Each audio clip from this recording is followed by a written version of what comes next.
Hi guys, welcome to my channel. My name is Ellery and today we're gonna make a really simple dinner. It's actually more simple than I had originally planned because we moved from tacos de lengua to a rice bowl with lengua, which is just beef tongue. So very similar flavors. We're just not gonna make the tortillas tonight and instead use some rice that we made last weekend that was in the freezer. So we'll just reheat the rice, and then the meat is also already cooked. You just simmer the tongue in boiling water with a couple bay leaves, some garlic cloves, and then an onion that you chop into fourths or half. And then you just let that simmer on the stovetop for about 4 hours. Take it out, let it cool down, and then you just peel the outer layer off. It comes off really easily. And then you chop up the meat, and you can just sear it like that with nothing extra. But I think I'm gonna simmer it in a little bit of OJ and add some of these red jalapeños that I got at a grocery store. And then the fun thing we're gonna do is roast some bones and get the marrow out of it. So I got these at a local like farmer's market style grocery store this weekend, and I'm just going to cook them in my toaster oven. I do like 425 for 15 minutes and then I check it. And then I add some black garlic puree to the top, and it gets kind of caramelized, and it's already pretty sweet, but it like brings out a really nice sweetness to it. And then we'll just put that in with the rice bowls. I think this is gonna be a delicious dinner with pretty low effort because we've already done a lot of the heavy lifting ahead of time. I would love to make the tortillas. They're pretty simple to make. It's just like a time commitment. I don't know that I really have the time right now because it's nearing 5:30. So we're gonna skip the tortillas, do rice bowls instead. But let's get started.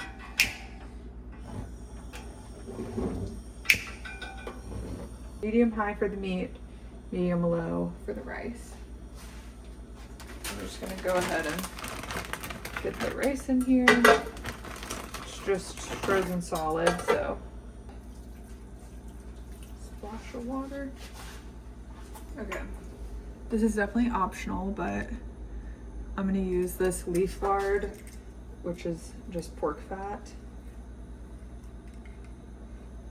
as the cooking oil. Just coat at the bottom of this pan, and then we'll add in the beef tongue.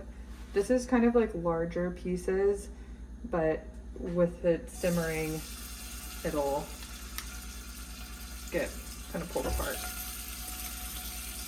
But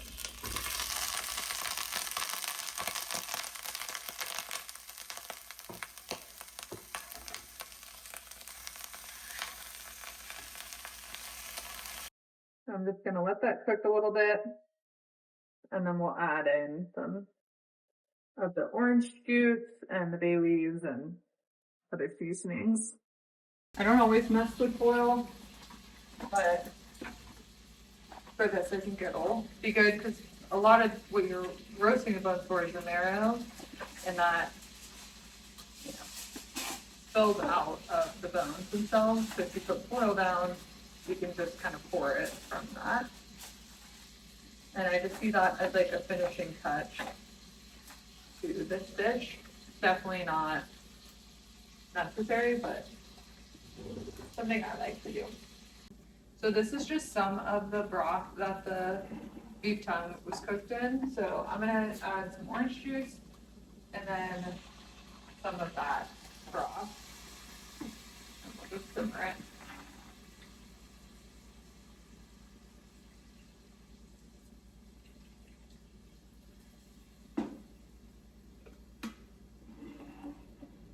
And then I'm gonna go ahead and add 2 bay leaves from the garden and probably a tablespoon and a half of red jalapeños, which are not that spicy. So for the bones, I just add a little bit of salt.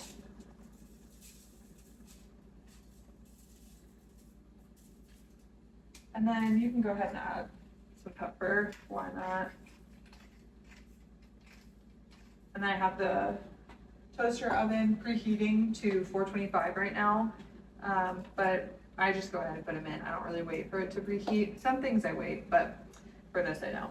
So I'm gonna put these in and then we'll check on them in about 15 minutes. I think it will take longer, but I wanna make sure that I can add that black garlic to the top.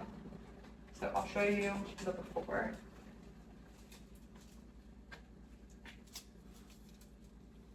So what you're eating is the marrow from the inside, and it has a lot of nutrients. It's also just absolutely delicious. This is a very good bone for bone marrow. Sometimes they're a little bit more shallow.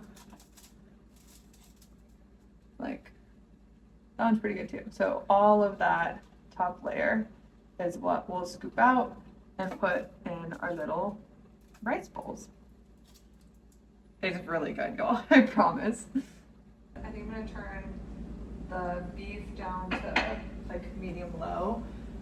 It's simmering aggressively, and I think I just want it to like go a little bit low and slow. I think we're good on those guys. And then I'm just gonna smash 2 cloves of garlic, not like mince them or anything, and just add it to the beef for flavor. You know, for favor. I'm gonna get a little trash bowl. This is like the second time I've done this, where the camera's behind the cabinet or in front of the cabinet with my trash bowls. So I'm just gonna use this guy. Okay. I don't know when the first time I had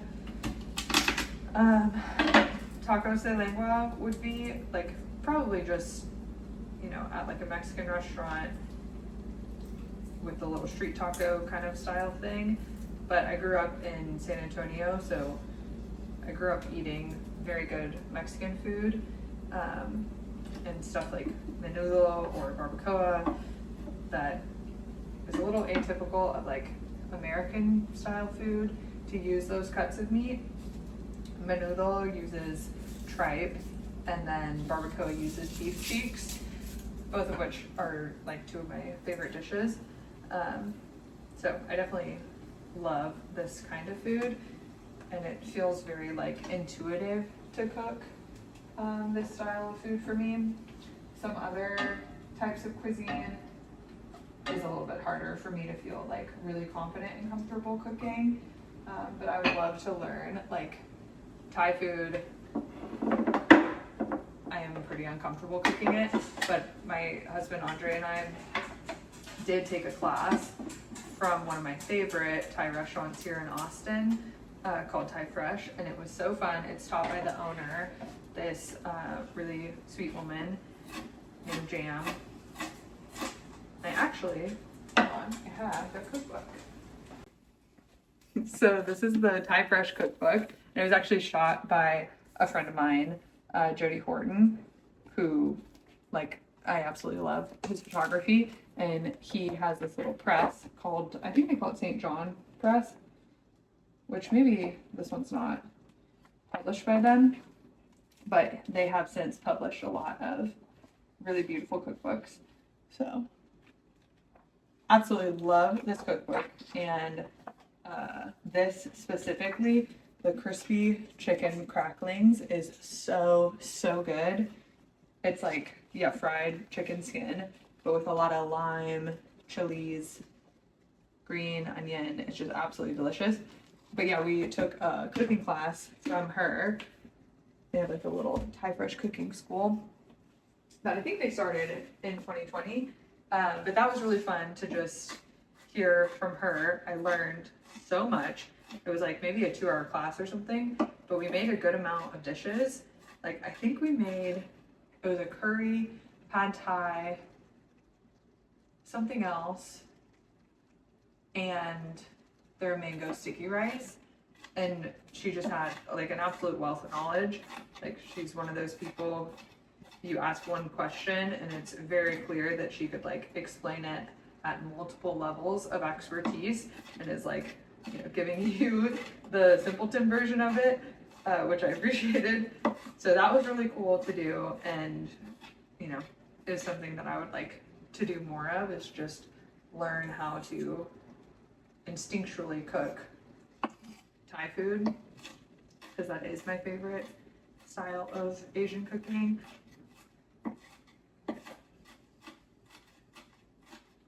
I'm hoping that this YouTube channel can help me do more like recipe following. I kind of just cook by heart a lot of the time. It's kind of silly, but I will like read cookbooks. Like I sit down on my couch and like just read them like a regular book. So I especially like the ones that have like little, you know, narrative blurbs on the side about the recipes. But even just reading recipes themselves, I think is very interesting. I don't know if I'd call it entertaining, but it's like thought-provoking because it gives me new ideas. I get to learn some new techniques, and it's not that I like immediately put it into practice, but it just becomes like something in the back of my head that I consider when I'm cooking. So I like to read recipes in cookbooks, and I like to watch cooking content, but it's pretty rare that I ever like make dinner with a recipe out. But I think that I'm kind of missing out on some fun recipe development and skills, so I want to start doing that. And I actually pulled like I got some frozen cod at Costco, and I keep seeing this recipe on social media about like a coconut milk poached cod. So I think I am gonna like print out that recipe and cook that with y'all as my first like foray into recipe following for a while. This smells very good. I feel like I will add a little bit more broth to it. These are the onions that we'll use to just top the rice bowls. So pretty fine, but not super small. Like I still want to taste the onion. Just add a little bit more broth to the meat. This is a very old lime that's been hiding in the back of the fridge, but it's still got some juice, so just put that there. And then I know that parsley is not the best, but I mean parsley is delicious, just not the best for this meal, but I mostly just like having some green. I'm trying to think of other things that we could add to it, because right now the end result, the bowl, is just going to be white rice, the meat, white onions, some lime, and some parsley. And I would like to have a little bit more color on it, so I'm going to look through the fridge real quick and see what we find. I could add some chili oil. I might make that optional, like I'll just have it on the table and we can decide. I do really like this Yellowbird habanero sauce. I don't know what you'd call it, but it's good. It's carrots, onions, habanero, vinegar, garlic, sugar, tangerine juice, salt, and lime juice. So it's good. It's not super, it is spicy, but it's not super spicy. So I think I'll, okay, the bones are done. They smell delicious. We're gonna add a little bit of black garlic to the top and then just pop it back in the oven for a couple minutes. So let me show you how I do that.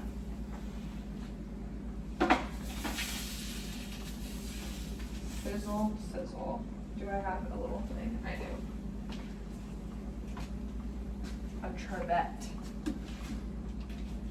which I do not, I just recently got it. Okay, let's get the black garlic.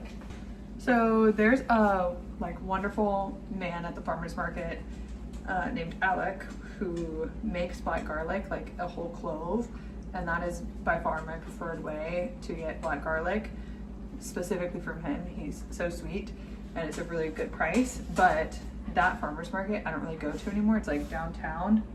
So when I can't make it to that farmer's market, I keep this in the fridge, which is just a fermented black garlic puree that I get on Amazon actually, but it's really good.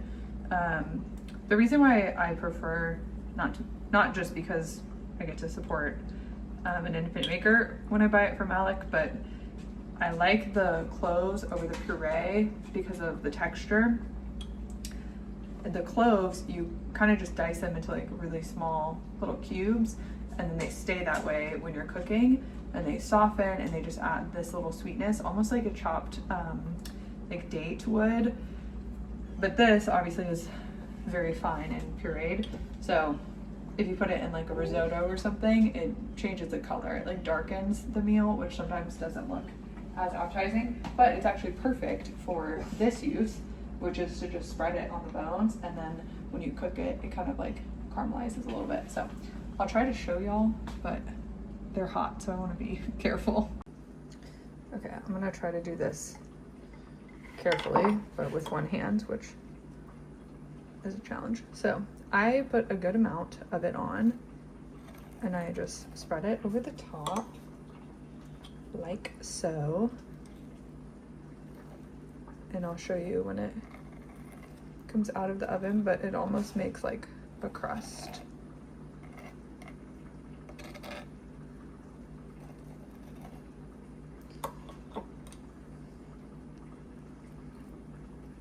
And it is definitely one of those like special ingredients that adds a lot of flavor, and like a very unique flavor that is hard to recreate otherwise.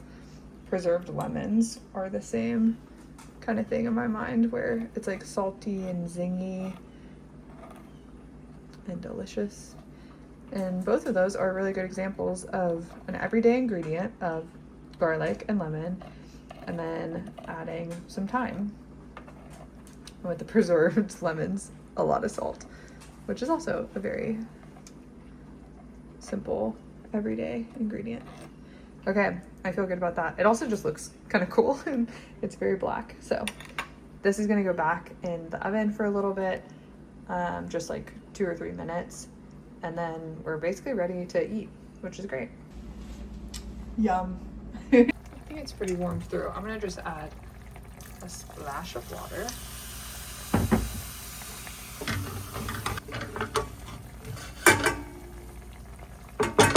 And then get the rice off of there. This is looking absolutely delicious. It smells so good. Yeah, it's very tender, very fragrant. I think I'm gonna try it, see if it needs any salt or anything. And then I'm just gonna heat the pan a little bit more for the last couple minutes of cooking. I'm gonna let this cool down for a second. I'm just carrying around. We're gonna add some butter to the rice, which will add flavor and then help it not stick at the bottom of the pan.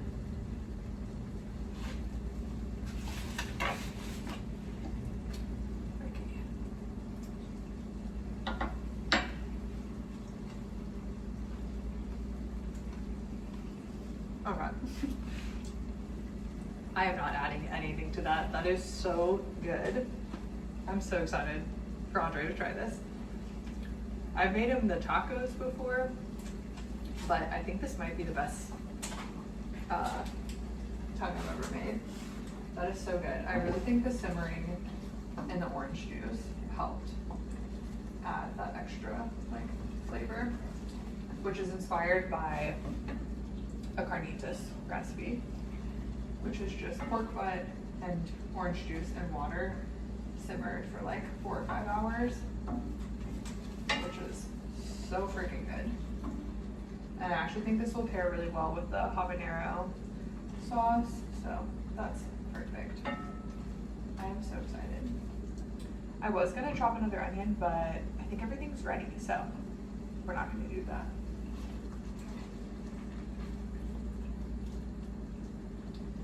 I'm trying to think of, so one thing I try to think about when cooking is like balancing the final dish. So what just came to mind was like, this is really soft, the rice is soft, the bone marrow is soft.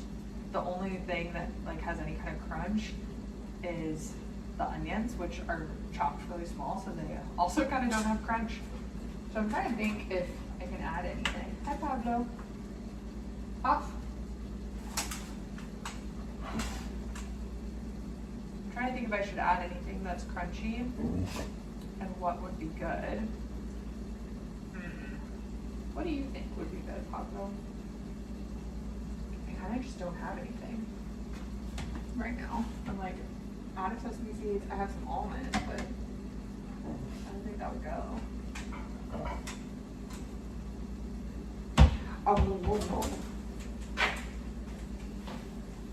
I'm gonna let Pablo out. Okay, the kitchen smells absolutely delicious. I can smell the bone marrow being done. So I'm gonna go grab that, show y'all, and then we're gonna plate this up and have dinner. Hello, Pablo. Gonna go get the bones. You can see, I don't know if you can see, all of that golden liquid there is the bone marrow that's like seeped out of this, but it's looking absolutely delicious. This is like kind of crusty in a beautiful way. So I'm gonna pour the bone marrow liquid into the barbacoa, or sorry, into the tongue, and then we're gonna put that on top of the bowls. I accidentally kind of dipped my mitt in the bone marrow when I was like going to grab it, so this is gonna have to get washed. Unfortunate, because this is such a precious ingredient, but that's okay. So we'll just pour, try to be careful of that. Just don't fall. Beautifully done. I'm so excited. I'm trying to decide if I should call Andre into the kitchen now to like witness the prep, but that's okay.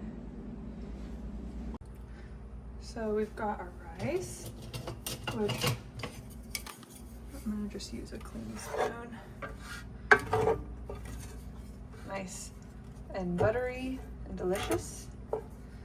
And then the barbacoa, I keep saying that, the beef tongue, which started to like caramelize at the end because of the fat and the sugar and the orange juice, but this turned out absolutely perfectly. I'm so excited about that.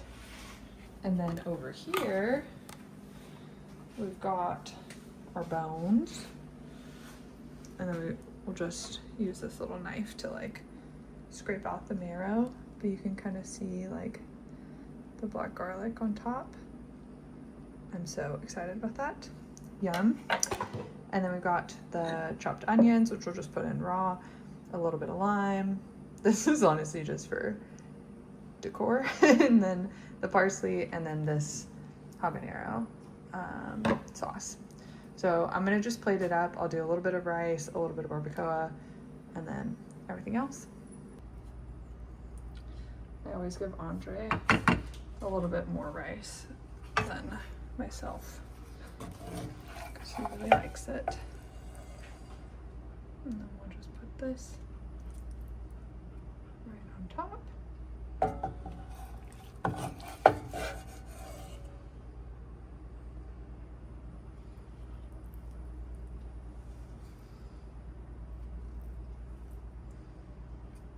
And you could add a little bit of broth to this if you wanted to make it like kind of soupy, which I think would be good. And then just some parsley.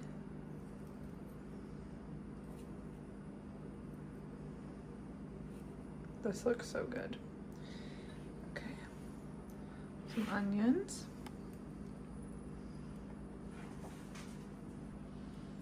Yum.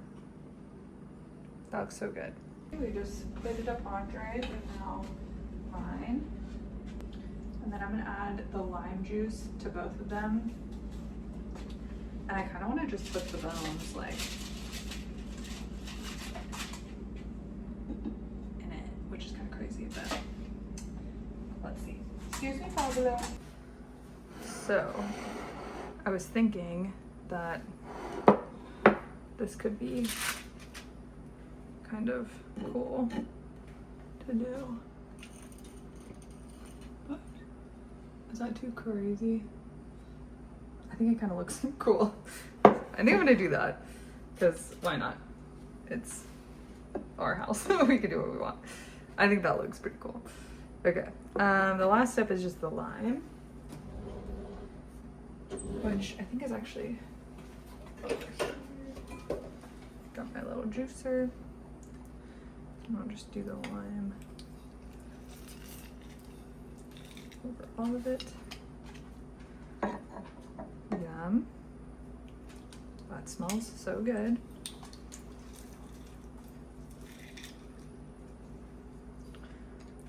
And then I lied, the last step is salt.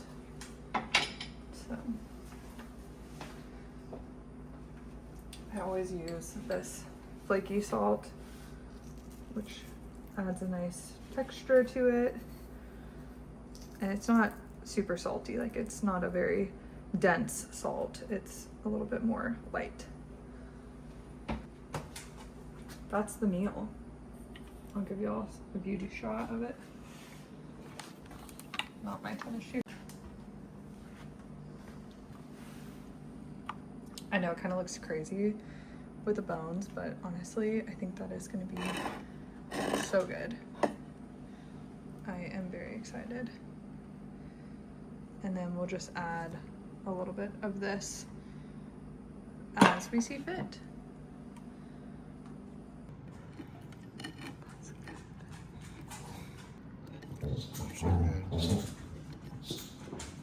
Hello, I'm coming to you from the future. I just remembered that I never recorded a wrap up to our dinner video. I was just recording how to make some dog food video and did that and realized I didn't do it last night. So dinner was so good. We loved the rice bowls.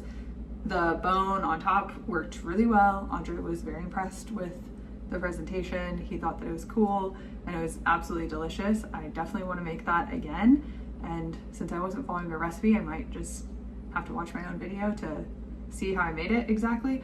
But it was really fun and I wanted to make sure that I said thank you for spending some time with me and cooking, you know, for Andre, for Pablo soon. I'm gonna pop up some videos that I think you might like, some recommendations. But yeah, thank you all so much. I hope you have a great day.